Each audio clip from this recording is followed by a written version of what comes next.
दोस्तों, आज की कहानी सिर्फ महाभारत की कहानी नहीं है।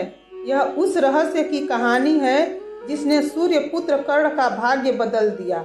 वह रात जब गुरु द्रोण ने कर्ण को वह सच बताया जो वर्षों से उन्होंने अपने हृदय में छुपा कर रखा था, और उस सच को सुनकर कर्ण की आत्मा तक कांप उठा। तो दोस्तों, इस रहस्य को जानने के लिए वीडियो को अंत तक जरूर देखें और जाने कि मरने से पहले गुरु द्रोण ने कर्ण को कौन सा सच बताया जिसे सुनकर कर्ण कांप उठा। जय श्री कृष्ण दोस्तों, स्वागत है आपका अपने YouTube चैनल ममता ज्ञान संग्रह में। तो आइए दोस्तों, वीडियो शुरू करते हैं। महाभारत का 11वां दिन समाप्त हो चुका था। भीष्म पितामह अर्जुन के बाणों से घायल होकर बाणों की सैया पर लेटे हुए थे और कौरव सेना की जिम्मेदारी आचार्य द्रोण के कंधों पर आ गई थी। कौरव के शिविर में आचार्य द्रोण ध्यान में बैठे थे।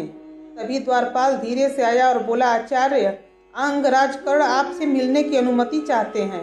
आचार्य द्रोण ने अपनी आंखें खोली और बोले, अंगराज को सम्मान के साथ अंदर आने दो। कुछ ही पल में कर्ण शिविर में आए।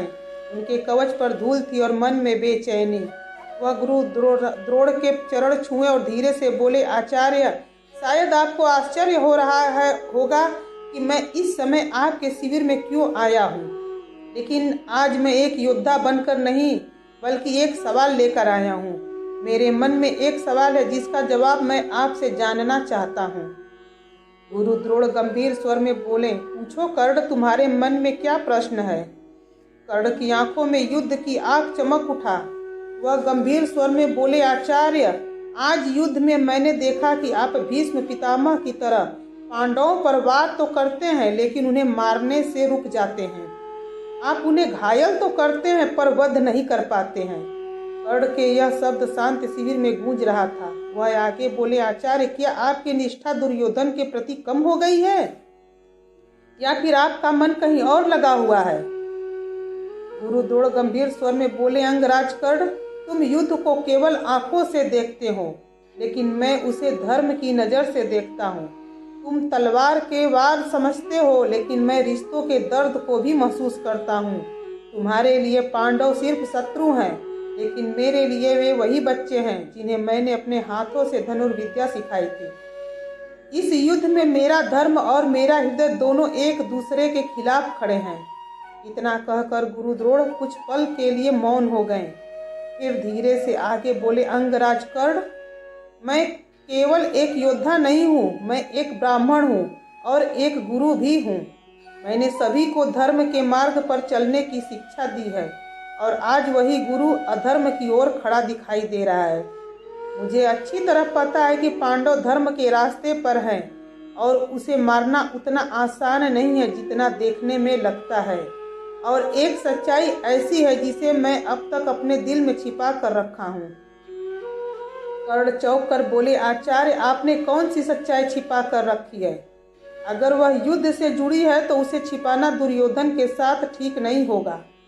गुरु द्रोण गंभीर स्वर में बोले, अंगराज कर्ण, क्या तुम सच में जानना चाहते हो कि पांडव कौन हैं और उनकी रक्षा कौन कर रहा है। यह सुनकर कर्ण चौंक कर बोले, आचार्य, क्या आप यह कहना चाहते हैं कि स्वयं श्री कृष्ण पांडवों की रक्षा कर रहे हैं।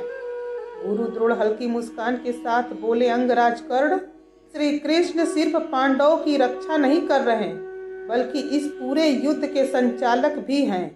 पांडवों की हार जीत, उनका जीवन, सब कुछ कृष्ण के हाथ में है।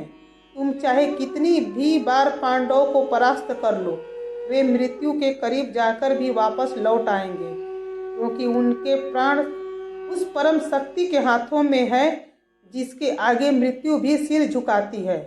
और यह बात सिर्फ मैं नहीं जानता हूँ बल्कि भीष्म पितामह भी इस सच्चाई को जानते थे। इसीलिए उन्होंने कहा था कि वे पांडवों का वध कभी नहीं कर सकते क्योंकि जहाँ स्वयं श्री कृष्ण रक्षक बनकर खड़े हों वहाँ किसी का वीरता शक्ति या अस्त्र शस्त्र कुछ भी काम नहीं आता। यह सुनकर कर्ण का हृदय कांप उठा। वह घबरा कर बोले, आचार्य, क्या इसका मतलब यह है कि यह युद्ध पहले से ही तय था और मैं चाहे जितना भी कोशिश कर लूं, जितनी भी ताकत लगा लूं, अपने सारे अस्त्र शस्त्र इस्तेमाल कर लूं, फिर भी पांडवों को हराना संभव नहीं होगा। फिर दुर्योधन का क्या होगा। और मेरी निष्ठा का क्या मतलब रह जाएगा। गुरु द्रोण गंभीर स्वर में बोले, अंगराज कर्ण, इस युद्ध का फैसला केवल तुम्हारे शस्त्रों से नहीं होगा, इसका फैसला उस वचन से होगा जो तुमने एक बार कुंती को दिया था। तुमने कुंती को वचन दिया था कि अर्जुन को छोड़कर तुम 4 पांडवों की रक्षा करोगे और अर्जुन का वध होते ही तुम युद्ध को समाप्त करवा दोगे। कर्ण स्तब्ध रह गए। उन्होंने धीरे से पूछा, गुरुवर, आपको यह सब पता है?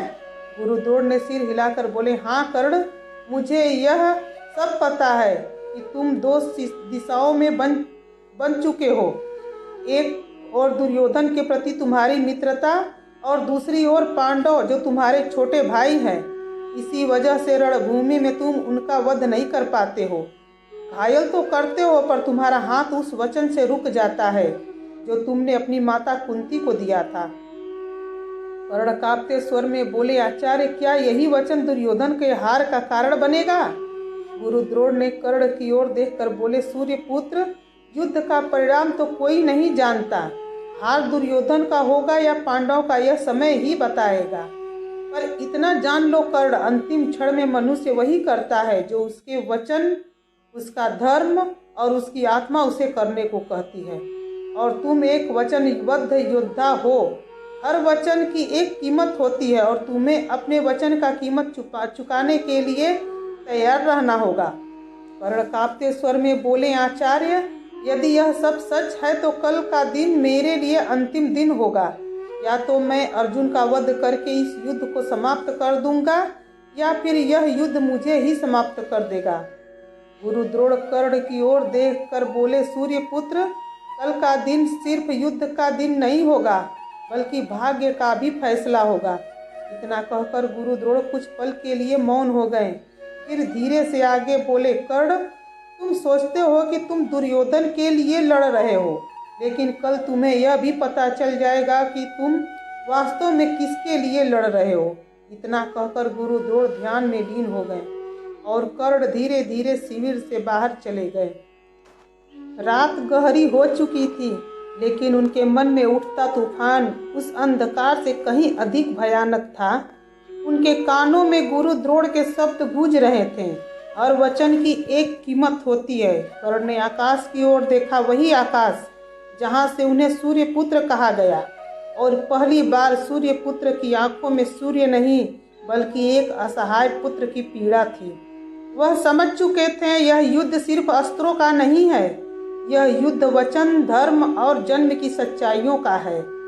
जिस दुर्योधन के लिए उन्होंने अपना जीवन समर्पित किया वह मित्र था, लेकिन जिस कुंती के वचन से उनका हाथ बंधा था वह रक्त का ऋण था। कर्ण मुस्कुराए, एक ऐसी मुस्कान जिसमें वीरता कम और त्याग अधिक था। उन्होंने स्वयं से कहा, कल अर्जुन मरेगा या कर्ण, लेकिन जो भी होगा वचन नहीं टूटेगा।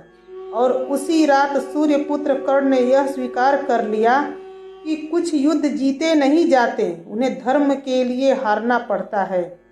यही वह सच था जिसे गुरु द्रोण ने मरने से पहले कर्ण को बताया था। एक ऐसा सच जिसने महाभारत महान योद्धा को नहीं बल्कि एक वचनबद्ध आत्मा को जन्म दिया। दोस्तों, अगर आपको कर्ण का यह त्याग, यह संघर्ष और यह सत्य स्पर्श कर गया हो तो वीडियो को लाइक जरूर करें और ऐसे ही महाभारत के अनसुने रहस्यों के लिए ममता ज्ञान संग्रह चैनल को सब्सक्राइब करना न भूलें। मिलते हैं एक नई स्टोरी के साथ, तब तक के लिए धन्यवाद। जय श्री कृष्ण।